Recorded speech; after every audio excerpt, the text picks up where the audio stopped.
దేవుడు మిమ్మును దీవించునుగాక. ఈ దినపు వాగ్దానము,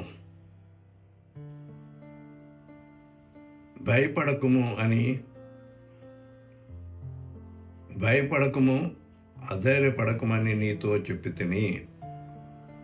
దేవుడు తన ప్రజలైన ఇశ్రాయేలీయులకు ఆయన అభయమిస్తూ ఉన్నాడు. భయపడకడి, ధైర్యముగా ఉండండి అని ద్వితీయోపదేశకాండము 1వ అధ్యాయము 21వ వచనంలో ఆయన చెబుతూ ఉన్నాడు. దేవుడి వాగ్దానం దీవించునుగాక. ఆమేన్.